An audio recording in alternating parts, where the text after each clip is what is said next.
Assalamualaikum warahmatullahi wabarakatuh. Saya Dika, NPM 018.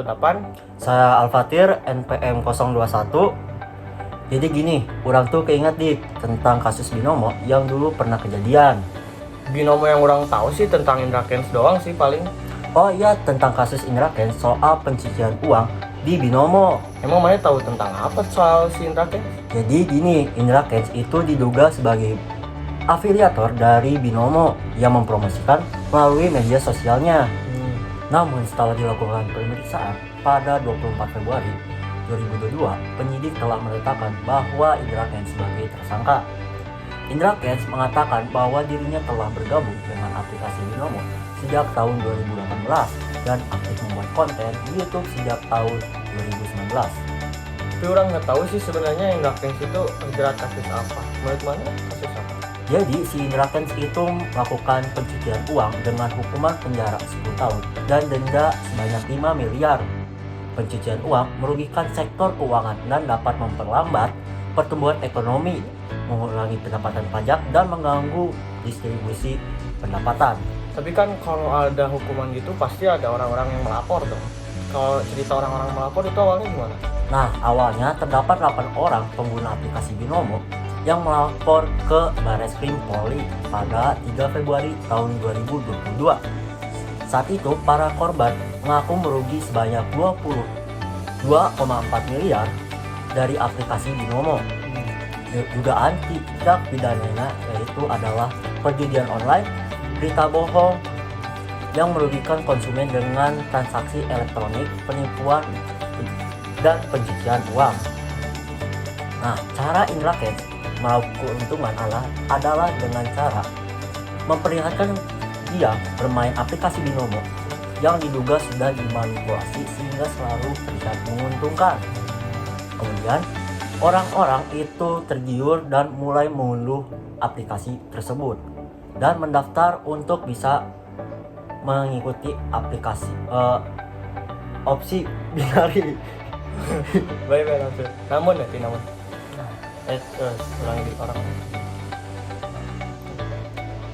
Kemudian orang-orang itu tergiur dan kemudian mengunduh aplikasi binomo dan mendaftar untuk bisa bermain opsi binari dengan melakukan deposit sejumlah uang.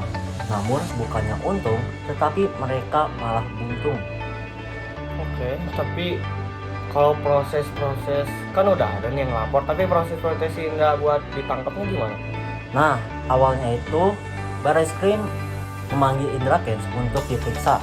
Namun, saat itu Indra Kents itu beralasan sedang berobat di Turki. Setelah ditunggu beberapa saat, akhirnya Indra Kents itu menyetujui dan memenuhi panggilan penyidik Bareskrim pada 24 Februari tahun 2022. Terus setelah diperiksa selama sekitar 7 jam, penyidik kemudian menetapkan bahwa Indra Kents sebagai tersangka dan menahannya. Penyidik Bareskrim kemudian menelusuri harta dan aset milik Indra Kents yang diduga hasil dari tindak kejahatannya.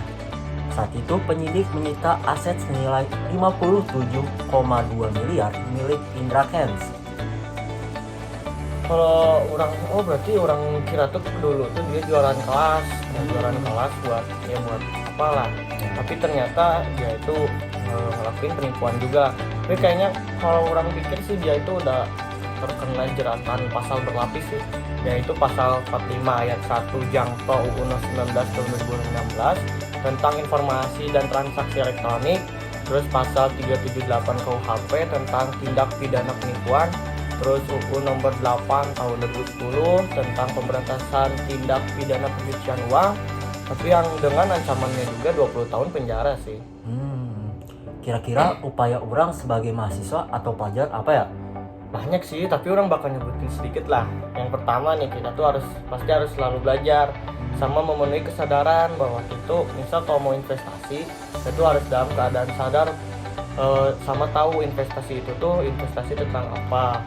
Terus yang kedua tuh kalau kita mau investasi, kita cek dulu platformnya itu udah memenuhi izin badan yang terkait gak. Terus badan yang terkait itu Badan Pengawas Pasar Modal. Nah, kalau misalnya udah nemu Terus kita tuh hati-hati juga kemakan sama omongan-omongan yang mungkin panutan-panutan juga lah, karena panutan-panutan itu bisa jadi malah menjerumuskan kita juga kayak indulgence tadi, malah jadi penipuan gitu. Oh gitu, berarti kita saling tahu dong tentang kasus indulgence ini. Kita berarti sekarang udah tahu kasusnya kayak gimana, terus cara upayanya juga gimana gitu. Berarti buat kalian hati-hati investasi dimanapun, seberapapun, cek dulu buat investasi itu aman atau enggak. Mungkin sekian dari kita. Wassalamualaikum warahmatullahi wabarakatuh.